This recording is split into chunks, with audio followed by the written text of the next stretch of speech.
Cek 1 2 tes. Yuk kita mulai.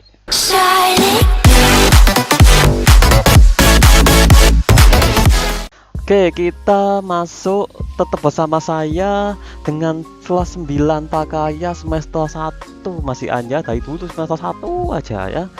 Masih bab 1 aja, kerajinan bahan gas. Nah, jadi sesuai jadwal saya, kalau saya hitung-hitung itu kerajinan bahan gas ini akan jadi 8 pertemuan. Sekarang pertemuan ke-7, besok terakhir. Setelah itu kita akan bahas yang pengolahan ya.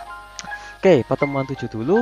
Kita sekarang membahas tentang proses produksi kerajinan kaca. Kemarin yang alam sudah semua, ada kayu, bambu, rotan.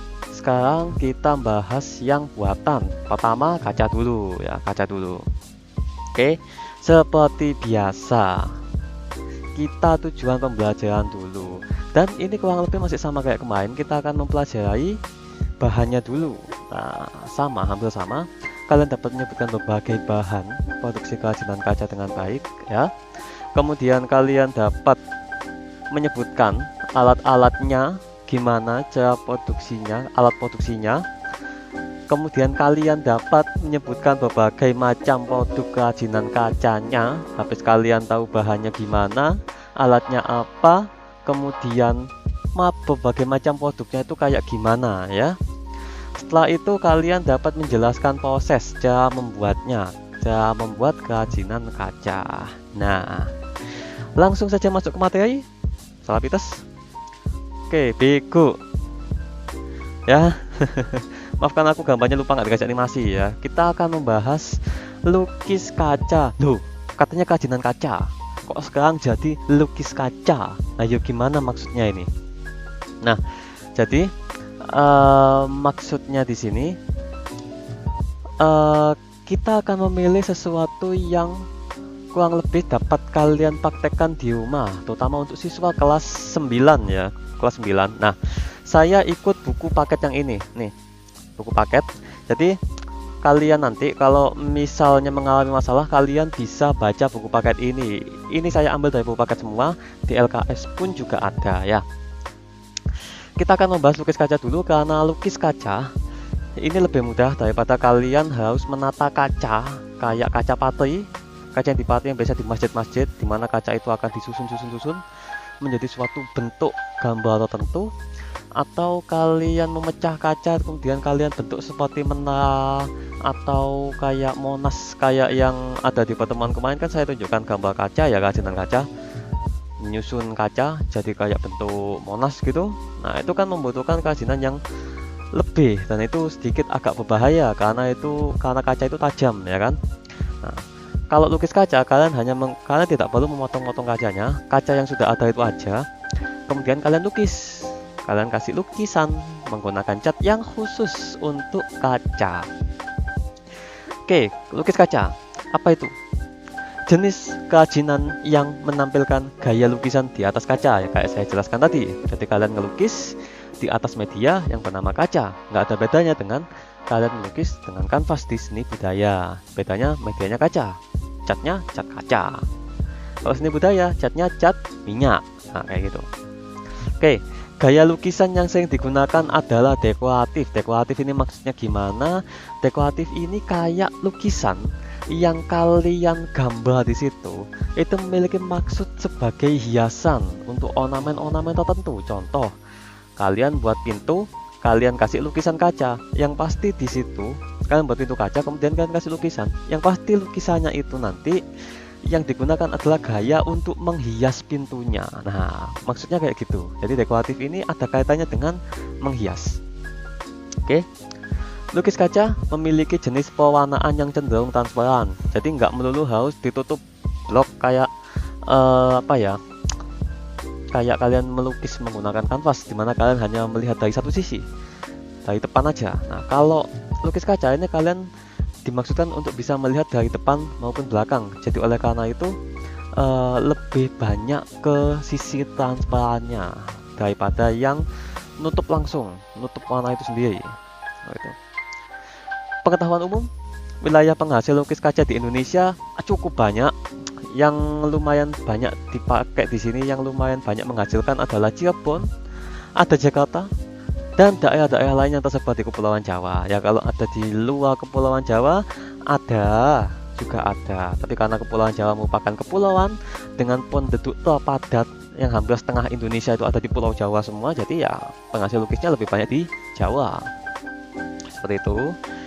Selain lukis kaca, ada juga kaca patri yang pembuatannya menggunakan teknik mematri pada bagian sambungan kaca.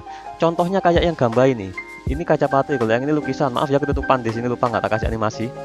Jadi di sini ini lukisan, ini juga lukisan sebenarnya, jadi nggak bisa kalian lihat. Nah, yang ini kaca patri. Bedanya apa? Yang digunakan adalah teknik mematri, di mana kalian menggunakan kaca yang dipotong-potong atau dipecah-pecah sesuai dengan apa yang kalian inginkan. Kemudian kaca itu ditata kembali dan disambung seperti ini. Bisa menggunakan tambahan seperti pasir silika lain sehingga membentuk kaca yang sedikit agak kasar kayak gini. Dan kemudian bisa ditambah dengan timbal juga. Apa itu timbal? Merupakan suatu senyawa kimia ya, timbal. Nah, dan menggunakan teknik memahat juga bisa, jadi kalian bisa membentuk sesuatu yang seperti ini. Nah, ini kayak gini, ini menggunakan teknik pahat juga, pahat kaca ya. Nah, tekniknya di sini lebih susah untuk kalian pelajari karena ini tidak apa ya, kalau kalian yang masih SMP menggunakan teknik patri, kalian membutuhkan banyak alat dan pastinya untuk memecah kaca juga agak sedikit bahaya, memerlukan bantuan orang dewasa. Oleh karena itu kita hanya membahas yang lukis kaca aja. Oke. Masuk ke bahannya, bahan produksi pembuatan lukis kaca apa saja? Yang jelas kaca. Kaca sebagai medianya, artinya kalian harus punya kaca sebagai pengganti kanvas. Nah, itu. Kemudian ada cat. Cat yang digunakan adalah cat kaca. Kalau kalian lihat di sini, ini berbeda ya. Ini berbeda di sini, catnya sedikit agak transparan atau sedikit agak bening ya di sini. Yang kuning kelihatan jelas, belakangnya juga masih kelihatan agak sedikit transparan di sini ya, agak sedikit transparan. Kemudian yang pasti adalah thin roll. Thin roll ini di sini digunakan untuk mencairkan cat. Jadi kalau cat kalian terlalu kental, kan kalau melukis pakai cat yang terlalu kental tuh nggak nyaman, kurang nyaman. Jadi kalian membutuhkan thin roll untuk mencairkannya sedikit. Atau kalau kalian agak sedikit melakukan kesalahan saat kalian mau ngecat, nggak salah, catnya kena tangan. Untuk menghapusnya kalian pakai thin roll, bisa. Kemudian alat produksi pembuatan lukis kaca di sini nggak terlalu banyak. Yang pertama ada pena. Pena digunakan untuk melukis garis luarnya atau kita nyebutnya outline-nya. Itu menggunakan pena.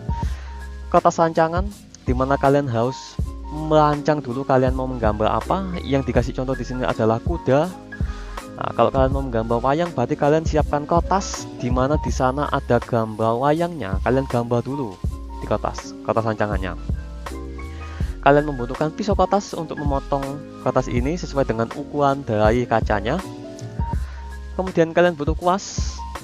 Nah, kuas dengan berbagai macam bentuk di sini, karena kalau melukis kaca kan menggunakan sesuatu yang lebih detail daripada cat biasa. Jadi kuasnya di sini lebih bervariasi, lebih bagus karena kalian menggunakan ujung-ujungnya sesuai dengan yang kalian butuhkan. Meja, pastinya usahakan mejanya rata, jangan yang bergelombang-gelombang, karena kalau bergelombang-gelombang nanti kacanya susah untuk distabilkan. Jadi kalian membutuhkan meja yang stabil dan rata agar memudahkan kalian untuk melukis. Dan yang terakhir adalah lap atau gombal ya.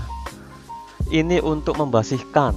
Kalau misalnya kalian ada yang salah, bisa pakai thin roll, dibersihkan menggunakan lap. Kalau kena baju, nggak mungkin. Kalau kena tangan, bisa kalian bersihkan dengan lap juga, dengan sedikit thin roll. Kalian butuh lap.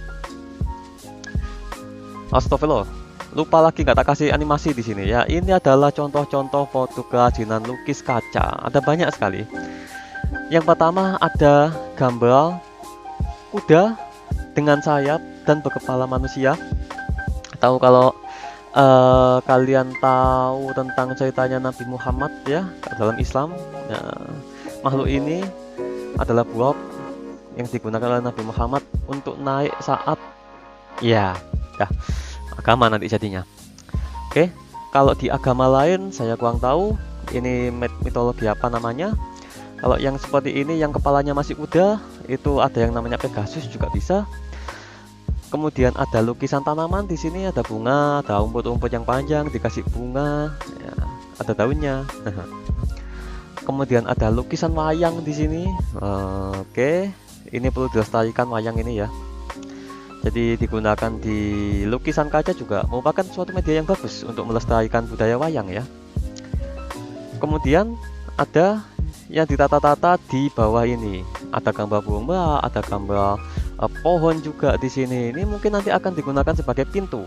Kalau yang di sini mungkin hanya dijadikan sebagai lukisan yang akan ditaruh di dinding.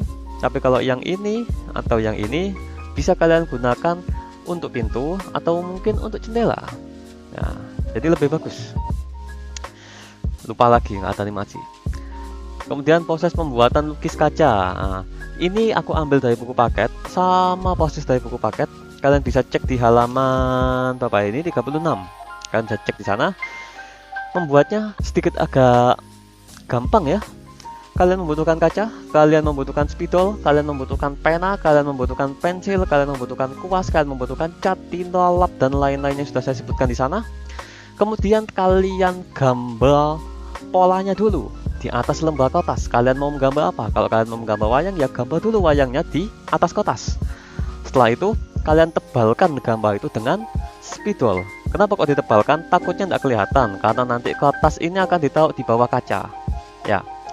Kemudian gambar itu tadi yang udah jadi dipotong sesuai dengan ukuran kaca, kalian letakkan di bawah kaca ya.